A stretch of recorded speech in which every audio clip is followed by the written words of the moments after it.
Coba kamu cari belajar agama sedunia kan. Tidak ada pendiri pengasas agama mana-mana yang ada kitab-kitab suci bernubuat tentang pribadi ini 1000 lebih tahun sebelum dia muncul. Betul atau tidak? Tetapi Tuhan Yesus menggenapi. Bahkan firman Tuhan yang saya baca semalam, saya hanya bawa saudara lihat dalam ayat yang ke-22. Petrus petik Ulangan 18 ayat 15 yang kita belajari bersama semalam. Tuhan Allah akan membangkitkan bagimu. Kisah Rasul bab 3 ayat 22. Seorang nabi dari antara saudara-saudaramu, sama seperti aku. Ini kesaksian Musa. Dengarkanlah dia dalam segala sesuatu yang akan dikatakan kepadamu. Dan di sini penggenapannya adalah Yesus yang telah bangkit. Yesuslah nabi, dengarlah dia. Kata Petrus kepada umat Israel, dialah Mesias, dialah nabi yang dijanjikan Tuhan. Apa yang diperintahkan selama 3 tahun dia mengajar, dicatat dalam kampan Injil. Dengarlah Yesus, inilah anak kekasihku. Suara dari surga mengatakan Yesus adalah anak kekasih Allah. Tidak ada mana-mana agama yang dapat klaim seperti itu, saudara. Luar biasa Allah kita. Maksudnya, ini bukan cerita rekaan baru. Sudah dinubuatkan ribuan tahun, 1400 tahun sebelum Masehi. Hukum Taurat ada nubuatan tentang Mesias. Di antaranya Ulangan 18 ayat 15 ini. Haleluya. Yang terakhir, saudara, perkara yang keempat dalam Yohanes 14. Oh, ini yang bagi saya paling luar biasa. Saya baca ini. Yohanes 14 ayat 4. Yang pertama tadi, keunikan Kristus, hanya dia yang sanggup mati untuk umat manusia. Hanya dia yang pernah mati dan bangkit. Perkara yang kedua. Ketiga, hanya dia yang dinubuatkan oleh kitab-kitab suci ribuan tahun sebelum kedatangan Yesus yang kali pertamanya. Dan sekarang saya baca Yohanes 14 ayat 4. Dan kemana aku pergi, kamu tahu jalan ke situ. Yesus mengatakan ini kepada murid-muridnya. Kemana aku pergi, kamu tahu jalan ke situ. Kata Thomas kepadanya, Tuhan, kami tidak tahu kemana engkau pergi. Jadi bagaimana kami tahu jalan ke situ? Kata Yesus kepadanya, akulah jalan dan kebenaran dan hidup. Tidak ada seorang pun yang datang kepada Bapa kalau tidak melalui aku.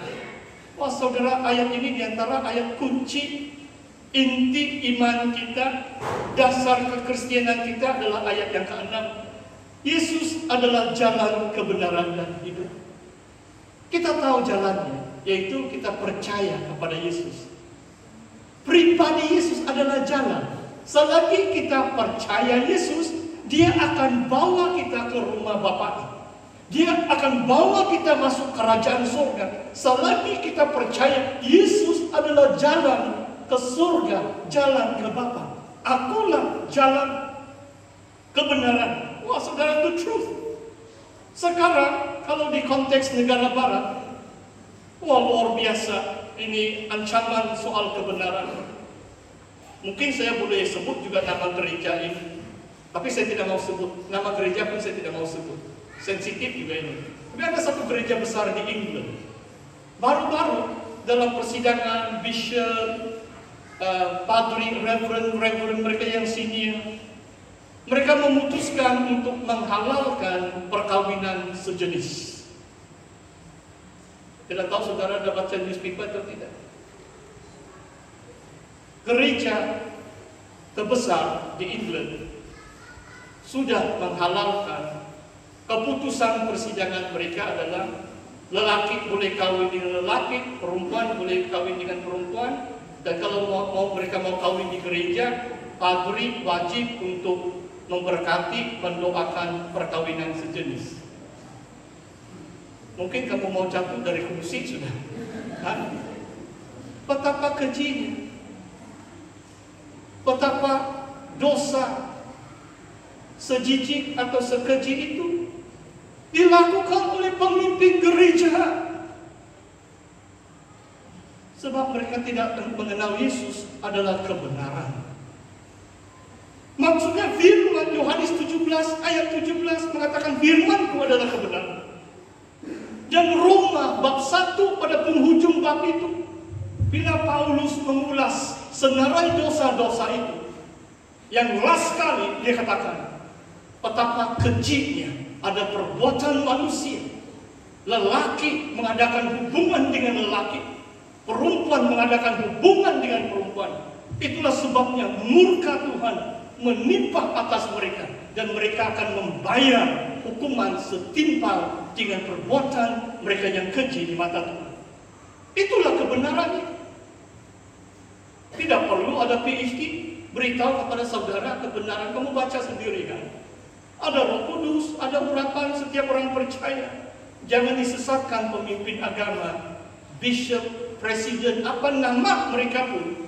Kalau mereka mengajar, melanggar kebenaran firman Tuhan, mereka ini adalah nabi-nabi palsu, guru-guru palsu. Sebab Yesus adalah kebenarannya. He is the truth. Mentaati Yesus, itulah kesaksian pribadi saya tadi. Selain daripada kelahiran baru itu, kedua yang menjadi dasar dalam hidup saya adalah Alkitab.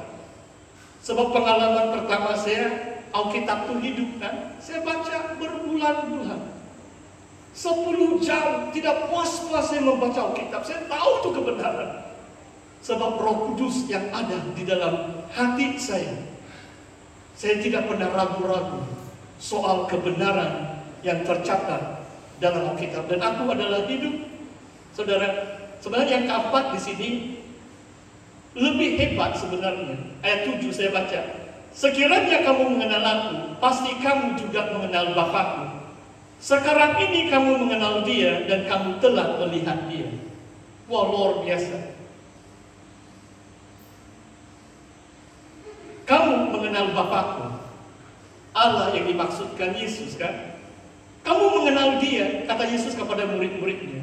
Kamu telah melihat Bapa, melihat Dia. Tapi Filipus berkata, sebab mereka belum paham, tunjukkanlah Bapa itu kepada kami. Itu sudah cukup bagi kami. Ayat 8. Kata Yesus kepadanya ayat 9. Telah sekian lama aku bersama-sama kamu Filipus, namun engkau tidak mengenal aku. Barang siapa telah melihat aku, ia telah melihat Bapa. Bagaimana engkau berkata, tunjukkanlah Bapa itu kepada kami? Saya mau baca seterusnya. Tidak percayakah engkau bahwa aku di dalam Bapa dan Bapa di dalam aku? Yang saya sebut semalam perikoresis. Dua uknum ini, Allah dan Bapa, saling mendiami. Allah itu Bapa di dalam anak, anak itu di dalam Bapa. Bapa dan aku adalah satu. Dalam Injil Yohanes juga. Oke, saya terus baca. Apa yang aku katakan kepadamu, tidak aku katakan dari diriku sendiri, tetapi Bapa yang di dalamku, Dialah yang melakukan pekerjaan. Penyampaian firman Tuhan oleh Yesus Kristus adalah Bapaknya yang sedang bekerja melalui di dalam anaknya Yesus Kristus. Bapa yang melakukan pekerjaannya, memampukan Yesus menyampaikan firman Allah, menyampaikan kebenaran itu kepada dunia. Ayat 11. Percayalah kepadaku bahwa aku di dalam Bapa dan Bapa di dalam aku. Atau tidak-tidaknya percayalah karena pekerjaan itu sendiri. Jadi Yesus ulangi, kamu harus percaya, aku ada di dalam Bapa dan Bapa ada di dalam aku. Maksudnya, orang yang melihat Yesus telah melihat Allah Bapa. Suratan Kolosi begitu jelas. Seluruh kaudrat ilahi berdiam secara jasmania di dalam Kristus. Di luar Kristus tidak ada Allah, tidak ada Bapa. Kalau itu bukan unik, tidak tahu apa lagi yang unik kan? Inilah kepercayaan kita. Yesus adalah manusia sejati, manusia 100%, dan Yesus juga adalah Allah. Sebab dia satu dengan Bapa.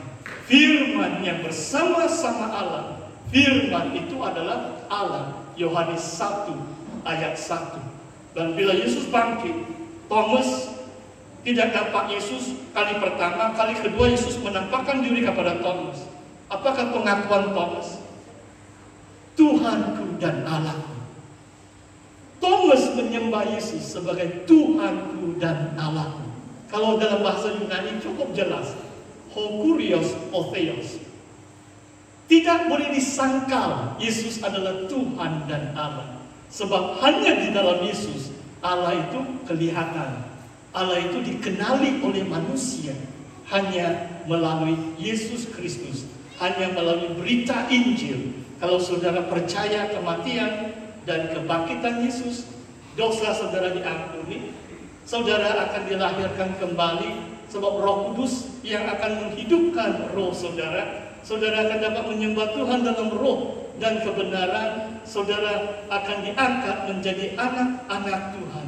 Sebab Allah Bapa melalui rohnya yang telah memperanakan kita di dalam Kristus. Inilah pengharapan kita.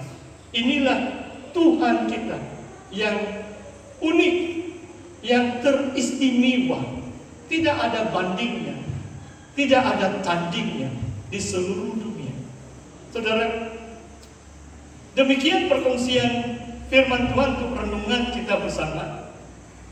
Sebelum saya berdoa atau mengundur diri, sebab hari ini hari sukacita.